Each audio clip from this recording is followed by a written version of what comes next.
Yeah, Donald Trump making this westward swing before tomorrow's debate here in Las Vegas. He's unleashing a new line of attack against Hillary Clinton, even as he takes a jab at the nation's top Republican and continues to take aim, without evidence, at what he calls a rigged system.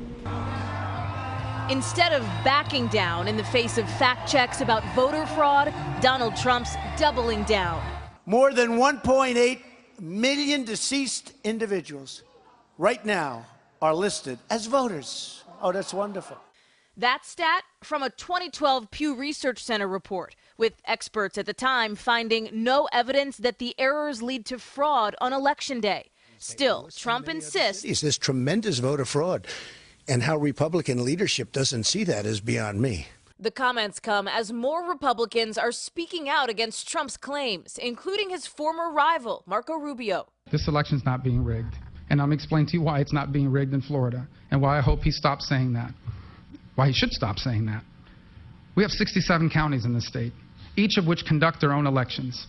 I promise you there is not a 67-county conspiracy to rig this election. Trump taking shots at his own party while campaigning in Wisconsin, the home state of House Speaker Paul Ryan, suggesting Ryan does not want him to win the White House because of his own political ambitions. Well, maybe not, because maybe he wants to run in 4 years, or maybe he doesn't know how to win. The GOP nominee also taking shots at his Democratic rival, pushing his latest line against Hillary Clinton. Quid pro quo. Trump seizing on newly released FBI documents from 2015. They suggest an FBI employee claimed a colleague discussed quid pro quo with a top State Department official regarding classification of a Hillary Clinton email. Quote, in exchange for marking the email unclassified, State would reciprocate by allowing the FBI to place more agents in countries where they are presently forbidden, specifically in Iraq. This is worse than Watergate. But we're going to put an end to that on November 8th. But both the State Department and the FBI deny the account, saying no quid pro quo deal ever took place. The email was never marked unclassified, and it was, in fact, an FBI official who originated the question of placing agents overseas in a totally separate discussion. That's not stopping Republicans from pouncing. Democrats calling it a non-story. But still a story? Fallout from vulgar audio recorded in the presence of others in a 2005 Access Hollywood bus tour, a show owned by NBC Universal. He was lead on, like egg on, from the host to say dirty and bad stuff. Trump's wife, Melania, for the first time speaking publicly about her husband's behavior. It's kind of two teenage boys.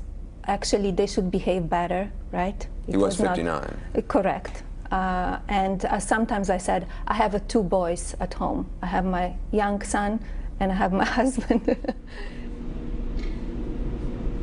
On the campaign trail today, Donald Trump trying to make a play for Colorado as the Clinton campaign considers expanding their map in places out west like Arizona. And while Trump trails Clinton nationally in most recent polls, in a new poll out today, the CNN ORC poll, it shows while he may be trailing her by 2 points in Nevada, he's ahead by 4 in a different critical battleground, Ohio.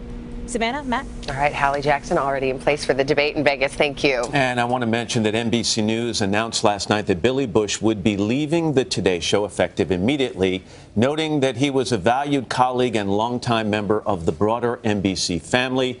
A statement Billy released separately last night read in part, I look forward to what lies ahead. And of course, all of us here at Today wish Billy the very best. Hello, Today fans. Thanks for checking out our YouTube channel. Subscribe by clicking that button down there and click on any of the videos over here to watch the latest interviews, show highlights, and digital exclusives.